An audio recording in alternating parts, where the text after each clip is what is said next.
Good morning and welcome back to Football Morning Show. Masih bersama gue Hanif Tamrin untuk menemani aktivitas pagi kalian setiap jam 7 pagi. Dan semakin absurd dan semakin beragam tentunya komen-komen yang ada di kolom komentar terkait absen-absen kegiatan kalian di pagi hari. Banyak juga yang menyentuh hati seperti lagi ngerjain skripsi sambil dengerin gue doakan skripsi kalian lancar buat kalian yang sedang menghadapi susun skripsi ya, ini sebagai syarat untuk kelulusan. Semoga semuanya dilancarkan. Ada juga yang semakin absurd ya, ada yang lagi sambil treadmill tapi treadmillnya ikut dengerin gue katanya, gimana itu ceritanya gitu. Dan berbagai macam aktivitas-aktivitas yang sepertinya tidak mungkin terjadi sambil dengerin gue. Seperti katanya ada yang dengerin gue sambil lagi tong setan. Mohon maaf nih. Bagaimana ceritanya lu bisa baca subtitle Fabrizio Romano sambil lo mengendarai tong setan, my friend. Tapi apapun itu, semua kita hargai mencari nafkah dengan cara yang halal ya. Itu dia untuk memulai pagi ini dan menambah bensin semangat untuk kalian semua. Pertama gue ingin mengingatkan dulu untuk kita akan masuk ke milestones yang kedua. Milestones yang kedua itu untuk 75.000 subscriber. Kita akan membuat sebuah subathon ya, yang rencananya kalau ngelihat situasi sekarang sepertinya akhir Agustus nih bisa tercapai 75.000-nya dengan run rate sekarang. Jadi kita akan berangkat untuk Derby Manchester di tanggal 13 September apabila itu. Karena tuh emang dari tanggal 1 sampai tanggal 13 tuh nggak ada match. Kayaknya itu ada international break ya. Jadi ada 13 hari kosong di jadwal Premier League dan 13 September adalah yang terdekat setelah Agustus untuk pertandingan berikutnya. Jadi Derby Manchester, terus juga ada Chelsea sama MU, terus juga ada City Arsenal, ada 3-4 pertandingan besar plus 1 Liga Champions yang bisa kita mainkan, kita cover, dan juga tentunya nanti ada satu special dan beberapa episode dokumenter yang pengen gua create dengan cerita yang menyentuh dari POV masing-masing fans di sana untuk kalian bisa relate. Jadi kayak gimana sih sebenarnya POV fans yang di situ? Kalau fans Newcastle, fans Chelsea, fans Arsenal, apa sih, gimana mereka tuh kerja apa? Kenapa mereka willing to spend 1.200 pound in average untuk tiket musiman? Di mana kursinya? Mereka tuh ngapain? Kenapa mereka menjadikan sepak bola sebagai kegiatan yang bikin mereka bisa keluar dari zona rutinitas hari-harinya. Nah itu yang berdasarkan pengalaman gue di Inggris dulu yang pengen gue capture, karena kan nggak semuanya seumuran produktif, ada juga yang udah tua, ada juga yang memang disability, dia punya limitasi dan segala macam. Nah itu yang pengen gue capture dan gue ceritain buat kalian gitu, apa sih yang menarik dari masing-masing klub dan kota tersebut, what are they representing, what value yang mereka yang mereka raise gitu. Itu yang menurut gue sangat-sangat unik ya. Dan hari ini gue pengen recap sedikit materinya. Kita akan memulai dengan alasan. Ternyata selain dari penawaran Liverpool yang membuat Isak ini unsettle, ada alasan lain di balik permintaan kepindahan kubu Isak. Kemudian yang juga lagi berkembang itu tentang masa depan William Saliba yang baru jadi konfirmasi di tour mereka di Asia. Kemudian juga ada sedikit in-depth perkembangan banding Crystal Palace dan juga Nottingham Forest yang sedang berseteru untuk mendapatkan satu kuota di Liga Eropa. Kemudian ini juga baru di-reveal alasan Morgan Gibbs White ini akhirnya bertahan dan menolak Spurs. Apakah dia sebenarnya dalam tekanan atau tidak? Nanti kita unik ini kita jelas, kita elaborate dulu seperti apa. Dan terakhir ada update wonderkid yang sedang diincar oleh Chelsea tapi merupakan salah satu bakat yang paling potensial di Italia, dan tentunya update-update berita transfer juga dari seputaran AC Milan dan Juventus. Oke, itu dia recapnya dan kita langsung mulai dari topik yang pertama, dan ini baru saja di-reveal oleh Craig Hope, salah satu investigatif jurnalis. Dia adalah head chief of editor di Mail Online khusus untuk Newcastle United, dan dia mereveal bahwasannya salah satu alasan permintaan transfer Isak ke manajemen Newcastle United itu tidak hanya terjadi karena penawaran besar atau inquiry yang dilakukan oleh Liverpool terhadap Isak, availability-nya dia. Tetapi juga ternyata ketika ditarik dari tahun 2024, itu kan Newcastle baru saja diakuisisi oleh PIF dan antaranya Saudi Arabia. Ada perantara di situ, namanya Amanda Stifley yang memiliki minority shareholder, ya. Jadi Amanda Stifley ini menjadi CEO sementara yang mengcater transisi dari pemilik Sports Direct, ketika itu yang juga bisnismen gede lah di Inggris, bosnya Sports Direct yang memiliki Newcastle United sebelumnya, akhirnya dijual ke dan antaranya Saudi Arabia. Nah, sementara deal itu terjadi, Amanda Stifley yang memimpin transisi dan seperti apa reshaping organization structure yang terjadi di Newcastle United. Nah, berselang beberapa lama, akhirnya Amanda Stifley itu menjual minoritas sahamnya yang menjadi profit gitu. Sehingga terjadilah kekosongan kekuasaan. Sementara sebelum Amanda Stifley menjual sahamnya di bulan Maret 2024, sudah ada janji dari Amanda Stifley untuk memberikan gaji, menaikkan gaji Alexander Isak. Sudah ada janji lah intinya, komitmen yang dibuat oleh Stifley untuk memperbaiki struktur gaji Isak dan membuat dia menjadi salah satu pemain dengan gaji tertinggi di Newcastle United. Yang terjadi setelah dia melepas sahamnya beberapa bulan setelah bulan Maret itu, masuklah para leadership yang baru. Itu antara lain adalah Darren Eales yang menjadi CEO dan juga Paul Mitchell yang menjadi Director of Football. Ketika transisi itu terjadi, Amanda Stifley mulai meninggalkan Newcastle United dan manajemen baru masuk mengisi posisi-posisi penting. Tidak dilanjutkanlah janji yang sudah dibuat oleh mantan CEO-nya Newcastle United, dalam hal ini Amanda Stifley. Dan ketika ditagih janji tersebut oleh camp dari Alexander Isak, Paul Mitchell pada saat itu yang dan masih sekarang merupakan Director of Football dari Newcastle United merasa karena kontrak Isak pada saat itu masih panjang dan dia masuk top 4 pemain dengan gaji tertinggi di Newcastle United, tidak ada urgensi dari kubu Newcastle United untuk memperpanjang atau memperbaharui gaji dari seorang Isak. Nah, dari sini tuh udah mulai terjadi gesekan nih. Sehingga sempat menurun permainan Isak, sempat hilang fokus di awal-awal kompetisi sampai akhirnya Eddie Howe ngeluarin statement bahwasannya everybody needs to support each other dan dia memberikan sebuah sindiran lah. Akhirnya penampilan Isak seketika kembali fokus dan memberikan penampilan terbaik, tapi kemudian triggernya kembali di Liverpool yang menawarkan inquiry dan ternyata ditolak tanpa mengakomodir keinginan Isak untuk diremunerasi lebih baik lagi. Dan ini ya sebagai seorang Director of Football ini harusnya sih udah ada ini ya, udah ada insting gitu untuk langsung meredam gejolak-gejolak seperti ini, apalagi ini terkait best player-nya mereka gitu. Jadi menurut gue ini adalah simply inkompetensi dari seorang Director of Football untuk bisa menavigate situasi ini. Dan kemarin juga ditanya ketika tur Asia ke Eddie Howe, para wartawan bertanya nih gimana nasib dari seorang Isak, apakah akan segera dilepas seperti apa, dan ini statement resmi dari Howe kemarin, Isak adalah pemain kami, dia punya kontrak di sini, kami dalam batas tertentu masih bisa menentukan masa depannya. Saya ingin dia bertahan, tetapi itu tidak dalam kontrol saya. Itu yang disampaikan oleh Howe. Jadi ini udah di luar kuasa gue nih untuk bisa menentukan Isak ini akan kembali ke tim atau enggak. Intinya seperti itu. Nah, dari perspektif Newcastle United, kita kemarin udah nanya kan sama Fabrizio bahwasannya Isak itu hanya ingin Liverpool ingin Isak. Nah, sekarang kapan timing yang tepat untuk strike Liverpool gitu?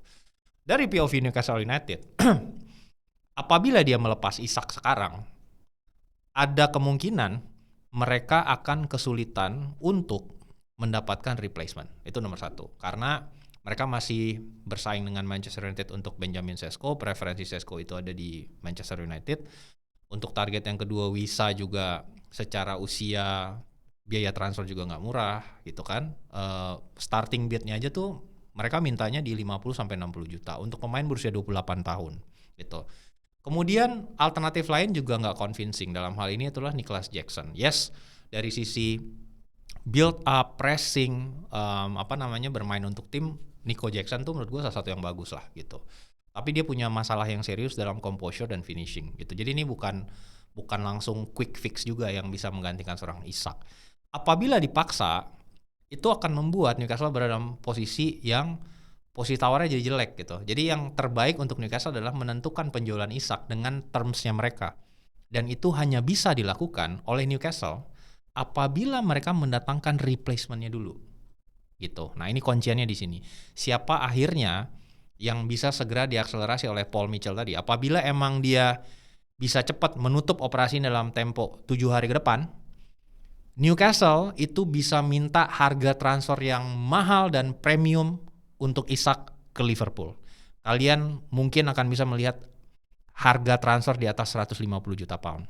Tapi apabila di minggu ini dan dragging sampai ke 2 minggu, replacement tidak bisa dipastikan oleh Paul Mitchell, terms-nya akan menjadi terms-nya Liverpool. Karena Isak akan semakin bete, mogok latihan atau apapun itu, kompetisi udah akan masuk kick in, dia nggak punya striker, akhirnya dia terpaksa melepas dengan harga lebih murah, dan everything will be in the favor of Liverpool. Jadi kita akan lihat seperti apa ini. Gue ngerasa ini masih akan menjadi saga untuk lebih dari 1 minggu, karena gue nggak ngelihat Newcastle punya agility untuk segera menemukan replacement Isak sebelum akhirnya Isak dilepas oleh Newcastle. Kurang lebih seperti itu. Dan berikutnya juga ada satu berita menarik, karena kan kita semua tahu bahwasannya William Saliba itu sudah digadang-gadang menjadi next marquee signing Real Madrid gitu. Dan kita semua tahu kemarin di Club World Cup kelihatan banget nih bahwasannya memang Real Madrid ini membutuhkan center back yang mumpuni untuk bisa menjadi suksesor Rudiger atau Alaba in the long run gitu. Dean Huijsen aja nggak cukup. Jadi ini adalah pemain yang masuk dari radarnya MU. Selain juga tentunya kemarin kita udah bertanya ke Fabrizio. Radarnya Madrid, maaf. Kita udah bertanya ke Fabrizio seperti apa progres Konate untuk bisa didatangkan dengan free transfer, dan sampai saat ini belum ada progres. Itu jawaban dari Fabrizio kemarin. Nah, uniknya ketika kemarin ditanya, ada kemungkinan fans Arsenal bisa bertenang hati karena sudah secara gamblang dinyatakan oleh Saliba ketika wartawan menanyakan tentang masa depannya di Tour Asia kemarin. Jadi, apakah Anda akan bertahan? Dijawab adalah saat ini belum ada konfirmasi terkait perpanjangan kontrak. Namun agen saya menjalani diskusi yang sangat positif dengan pihak klub. Kita tunggu saja. Nah, jadi berarti ini udah ada komunikasi yang cukup positif antara agen dari William Saliba dengan Arsenal untuk bisa akhirnya mungkin menyamai dan memastikan masa depannya lebih panjang lagi di Arsenal, sama seperti Gabriel Magalhaes yang juga baru saja mengkonfirmasi beberapa waktu yang lalu untuk tetap bertahan bersama Arsenal selama beberapa tahun ke depan. Dan ini menjadi berita yang positif tentunya buat fans Arsenal, karena yang menarik kan sebenarnya dari perubahan improvement dari Arsenal ini di bawah Arteta 2-3 musim terakhir kan memang secara defensifnya tuh jauh lebih solid gitu, dan rata-rata tim yang memenangkan gelar Liga itu adalah tim yang membangun fondasinya dari lini belakang gitu. Nah, kita lihat seperti apa nanti progres dari pembicaraan extension kontrak dari Saliba, apakah akan terjadi atau ujung-ujungnya akan menjadi marquee signing untuk Real Madrid di musim panas mendatang. Oke, berikutnya ada sebuah update juga dari perseteruan yang masih hangat terjadi antara Crystal Palace dan juga Nottingham Forest. Dan Nottingham Forest secara resmi mengirim perwakilan pengacara dan legal timnya mereka ke Swiss untuk bisa join dalam pengadilan di arbitrase sports, ya, ke CAS gitu, Court of Arbitrage Sports. Jadi argumen yang disampaikan oleh Crystal Palace dalam hal ini untuk bisa menang di CAS dan mengembalikan status mereka sebagai tim yang layak berkompetisi di Europa League itu adalah Forest mendapatkan waktu ekstra untuk membereskan dokumen-dokumen yang dibutuhkan untuk menyelesaikan isu multi-club ownership mereka. Jadi yang terjadi kan Forest lapor ke UEFA, um, John Tokstor yang punya 43% saham di Crystal Palace itu juga memiliki Olympique Lyon. Dan batas waktunya itu adalah tanggal 1 Maret untuk menyelesaikan isu multi-club ownership ini. Dan Crystal Palace lewat deadline-nya. Nah, argumen dari Steve Parish, presidennya atau owner-nya dari Palace adalah, loh, kenapa Forest diberikan tenggat waktu ekstra? Karena mereka memiliki rekaman conversation bahwasannya itu melewati kurang lebih tanggal 1. Itu yang dipercaya oleh Crystal Palace. Nah, menyangkut tuduhan ini, akhirnya mereka mengirimkanlah tim pengacara dan legalnya ke Swiss untuk ikut dalam sidang di CAS. Dan official statement dari Nottingham Forest sudah menyatakan bahwasanya Forest secara formal disebut sebagai responden dalam upaya banding Crystal Palace di pengadilan arbitrase olahraga terkait keputusan UEFA yang mendemote Crystal Palace ke Conference League.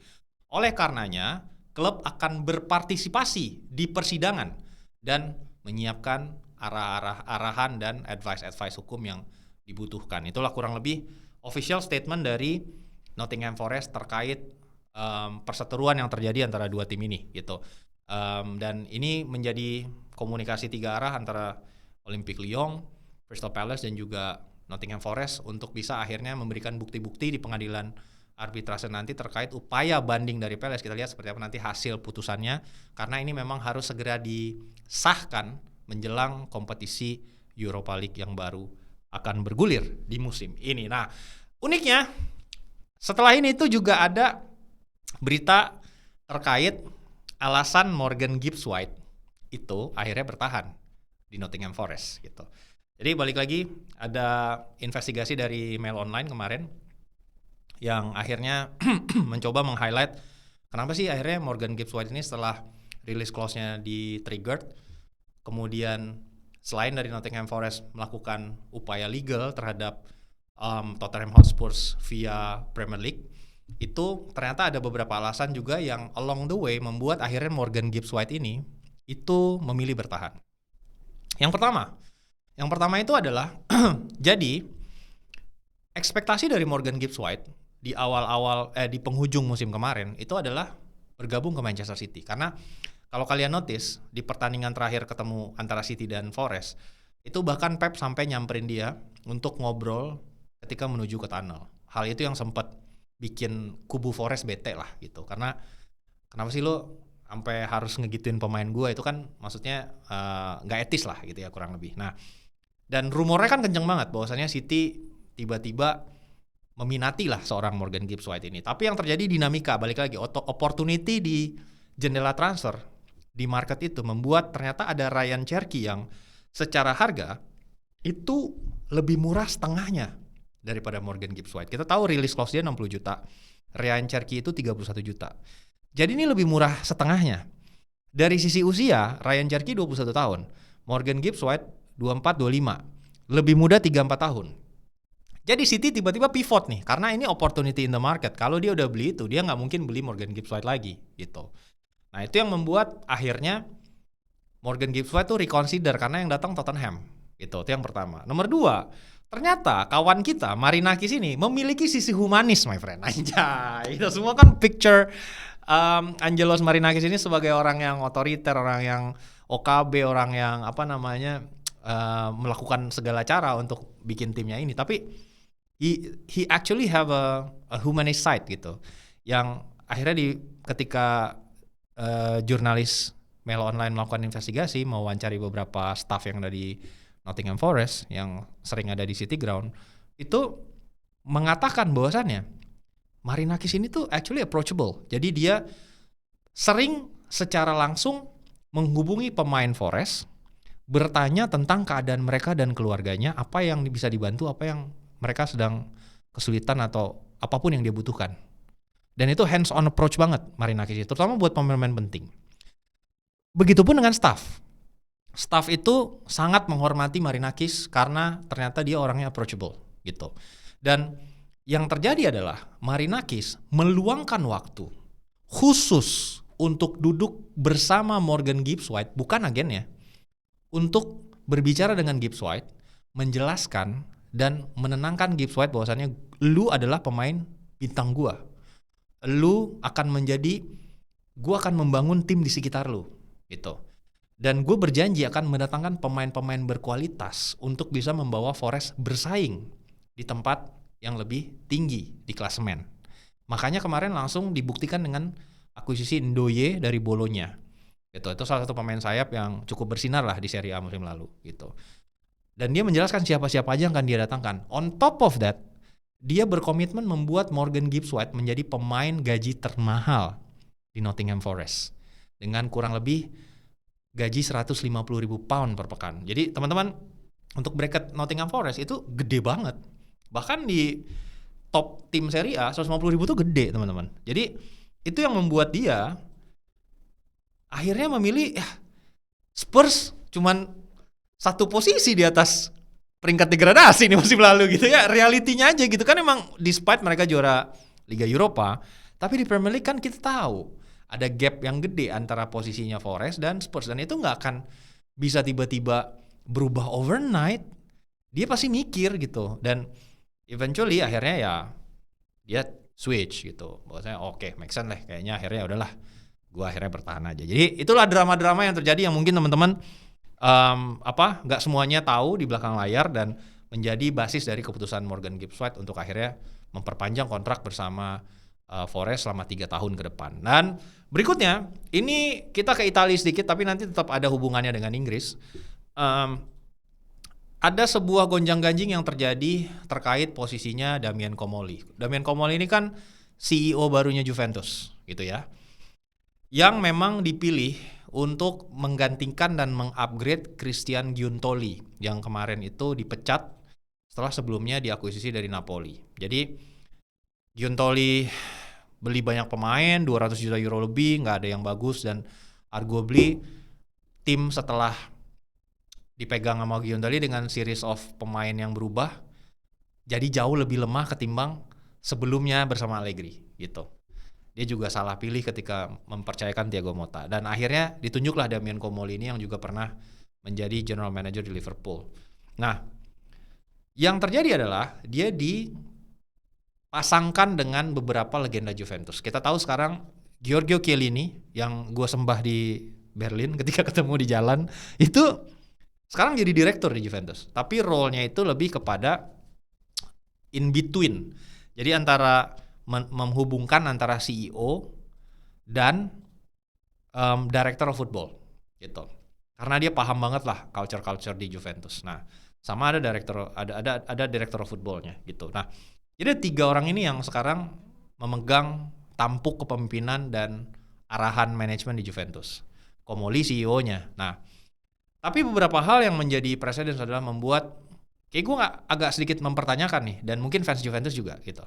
Karena dari sisi akuisisi dan ongoing, mungkin akuisisi ya slow tapi ada gitu, dan ada pun juga ya mempermanenkan yang udah ada kayak Francesco Conceição atau ngambil Jonathan David yang free transfer, sebenarnya kan dia udah free agent gitu.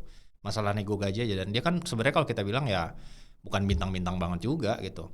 Nah, dari incomings-nya nggak convincing, outgoings-nya menjual pemainnya itu banyak isu ternyata gitu. Kita mulai dari yang pertama, ini kan kita tahu Timothy Weah itu udah coba dijual selama 2 minggu terakhir lah gitu, ke Forest gagal, dan berikutnya ke Marseille. Nah, kemarin karena ini berlarut-larut, akhirnya sang agen itu angkat suara gitu. Si Badu Sambague, nah ini namanya Sambalado, bukan Sambague, oke, Sambalado gue. Ya. Ini pasti dia orang Payakumbuh nih, oke. Inilah mukanya agen Timothy Weah ya gitu. Dan dia mempertanyakan kredibilitas orang Damian Comolli. Karena dia bilang ini, Juventus adalah klub yang fantastis, departemen sporting dijalankan oleh 3 orang, 2 orang yang berkelas, dalam artian dia klasi nih, ya referringnya ke Director of Football dan Giorgio Chiellini, dan 1 orang yang masih mencari fungsi dirinya, itu adalah Comolli. 2 orang mencari solusi, 1 orang membuat masalah. Nah ini kaitannya dengan, jadi ceritanya Marseille itu udah mau bayar 15 juta euro untuk mentransfer Timothy Weah. Comolli tiba-tiba stop dan minta lebih tinggi, padahal sebelumnya udah ada kesepakatan. Tiba-tiba minta 20 juta euro. Dengan harapan ada tim Inggris seperti Nottingham Forest kemarin yang akhirnya mau meminang Weah, dan dijawab langsung sama si Badu sama gue nggak mau. Gue dan klien gue nggak mau ke Inggris. Mereka maunya join Marseille karena di situ ada De Zerbi kan gitu. Preference mereka ke sana. Dan itu yang membuat situasi akhirnya ini transfer bisa di ujung collapse gitu. Yang pertama. Yang kedua, nah ternyata kan gue kemarin di 2 episode yang lalu memberitakan ke kalian perantara Manchester United untuk menegosiasikan transfer Jadon Sancho itu udah nyampe di Turin, my friend. Kagak ditemuin sama si Comoli. Jadi salah satu jurnalis kredibel di Italia itu Ciro Venerato itu menyampaikan, dia bilang saya katakan perantara Manchester United sudah berada di Turin tapi belum bisa menemui Comoli. Jadi sebenarnya itu kan udah ada kesepakatan lah ya untuk menjual Sancho di angka 15 juta pound. Terus Sancho juga udah menerima potongan gaji yang gede banget. Dia kan gajinya mahal banget nih. Nah, dia udah mau potong signifikan untuk mau bergabung di Juventus. Sama Comoli transfernya di stall. Dia bilang alasannya dia nggak yakin sama attitude seorang Sancho. Nah, my friend, ketika udah klub to klub nih ya, mengirim perantaranya terbang dari Inggris ke Turin untuk memfinalisasi transfer, pemainnya udah mau motong gaji, tiba-tiba lo bilang gak mau ditemuin. Wah, ini gawat sih menurut gua. Ini gawat banget gitu. Nah, ini yang membuat gua agak deg-degan nih. Apalagi kaitannya nanti sama Vlahovic yang pasti ujung-ujungnya itu deket-deket ke penutupan bursa transfer. Jadi menurut gue ini gue masih question mark, apakah this guy is actually reliable atau enggak gitu. Dan I think pendukung Juventus harus sabar, dan I think we're gonna have another bad season. I think at least 1 musim lagi kita akan menjalani musim yang buruk, teman-teman. Jadi be patient, transisi is ongoing, but anyway, kita lihat nanti apakah si Comoli ini bisa merubah situasi. Nah, berikutnya ini akan ada update dari progres transfer Ademola Lookman yang kemarin juga ditanyain ke Fabrizio. Itu bahwasannya apakah mungkin ini collapse? Ini udah strong banget nih kata Fabrizio gitu kan. Tapi kapan ini akan diresmikan? Ini kan yang menjadi pertanyaan karena masih ada gap 10 juta euro yang diinginkan oleh Atalanta yang belum mau di okein sama Inter Milan. Nah, untungnya kemarin akhirnya BP Marotta tuh menjelaskan gitu. Nah, ini akan segera rampung gitu kan transfer dari Ademola Lookman, dan ini ekspektasinya bisa diselesaikan 3 hari ke depan. Jadi ini kita liatin ya, bener-bener nggak nih 3 hari ke depan apakah ini bisa diresmikan di announce bahwasannya Ademola Lookman ini akan menjadi pemain Inter Milan gitu. Karena sebenarnya kesepakatan personal antara Inter dan Lookman itu sudah tercapai, cuman permasalahan biaya transfer fee-nya aja yang belum. Atalanta minta 50, Inter nawarin 40 gitu. Dan secara khusus Marotta bilang ketika diwawancara oleh wartawan, dia bilang Cifu sudah menjelaskan karakteristik pemain yang dibutuhkan secara taktik dan Lookman adalah profil yang tepat. Ini Ademola ya, bukan Lookman gitaris Peter Pan. Saya tidak akan menampik jika kesepakatan akan tercapai dalam 2-3 hari ke depan. Itu dia. Jadi berbahagialah fans Inter, kalian sebentar lagi mungkin akan segera mendapatkan pemain baru yang mungkin memang dibutuhkan oleh Cifu untuk memulai era baru di Inter Milan. Apakah mereka akan kembali menjadi juara Serie A musim depan atau masih menjadi milik musimnya Napoli, karena mungkin ya Milan sama Juve meriah-meriahin aja lah gitu ya. Kalau ngelihat dari aktivitas transfernya sih masih Inter sama Napoli. Napoli gila, Napoli agresif banget teman-teman. Oke, berikutnya masih dari ranah Italia, salah satu bakat terbaik dari Italia yaitu adalah Giorgio Scalvini. Ini adalah bakat terbaik dari Atalanta, salah satu center back yang digadang-gadang akan menjadi the next Chiellini, the next Alessandro Nesta, the next Fabio Cannavaro. Itu kabarnya tentunya pecinta wonderkid, klub yang hanya membeli wonderkid saja sebagai tujuan dari hidupnya yaitu Chelsea, itu kabarnya tertarik untuk bisa mendatangkan Giorgio Scalvini, dan Atalanta langsung slap harganya 60 juta euro, my friend. Dia bilang gitu kan. Kemarin kan gue baru aja discuss nih, Jorel Hato udah hampir pasti, tapi permasalahannya Jorel Hato itu left footed teman-teman. Jadi dia dan Levi Colwill itu sama-sama kaki kiri dominan. Jadi nggak mungkin pairingnya tuh kiri dipaksain main di kanan. Itu agak berat secara positioning. Dan ini adalah jawaban dari improvement defensive position dari Chelsea untuk akhirnya punya right-footed central defender yang bisa mungkin menjadi batu karang untuk lini pertahanan Chelsea selama 1 dekade ke depan gitu. Dan Scalvini ini kan memang juga sudah dipanggil ke timnas Itali.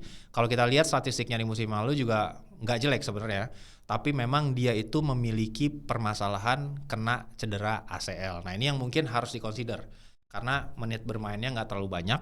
Tetapi ketika sebelum dia kena ACL itu permainannya tuh impresif banget. Bahkan semua tim besar di Italia itu mengincar seorang Scalvini untuk memperkuat mereka. Cuman memang harganya mahal banget gitu. Nah ini dalam proses recovery ketika dia mulai bermain lagi ya mulai stabil gitu kan. Tetapi ini secara requirements ya ini Chelsea banget. Right footed, wonderkid. Kalau dari sisi harga ya sama lah harganya sama Jorel Hato dan bisa menjadi salah satu center back yang di-develop mungkin untuk kualitas kelas dunia gitu. Jadi ticks all the box yang diinginkan oleh Chelsea. Jadi mungkin kalian akan melihat juga beberapa perkembangan untuk transfer ini, fans Chelsea terutama. Cuman gue mungkin pendekatannya sedikit konservatif karena agak question mark Atalanta menjual 3 pemain kuncinya di jendela transfer yang sama. Top scorernya Matteo Retegui dijual ke Saudi Arabia dengan rekor transfer 75 juta euro kalau nggak salah. Ademola Lookman lagi mau dihajar sama Inter Milan dengan mahar transfer, ya permintaannya 50 juta euro. Technically dia nggak perlu jual lagi si Scalvini ini sebenarnya, kecuali Chelsea benar-benar serius mendatangkan Scalvini dengan biaya transfer yang cukup mahal. Nah, gimana pendapat kalian? Apakah this is the right profile untuk membangun pertahanan Chelsea 1 dekade ke depan untuk mungkin bisa menggantikan Wesley Fofana yang lebih sering di meja pesakitan ketimbang main di lapangan? Atau mungkin misalnya menggantikan Trevoh Chalobah itu untuk di sisi kanan pertahanan? Bergabung di kolom komentar buat kalian bisa kasih masukan ya. Oke, itu dia episode kali ini ya, singkat saja dan gue taping di jam 7:30 malam karena kita juga mau nonton final AFF U23 gitu ya. Jadi mohon maaf kalau topik itu belum terbahas di pagi hari ini. Mungkin kita akan touch di episode berikutnya. Oke, terima kasih buat teman-teman yang sudah nonton dan juga selalu support. Really appreciate. Jadi gue doakan kalian sehat-sehat selalu dan APH tetap solid dan kita bisa mewujudkan milestone kita yang kedua, itu adalah bikin subathon di Inggris di periode 13 September. Terima kasih, sampai jumpa di episode berikutnya hari Kamis. Thank you so much, bye.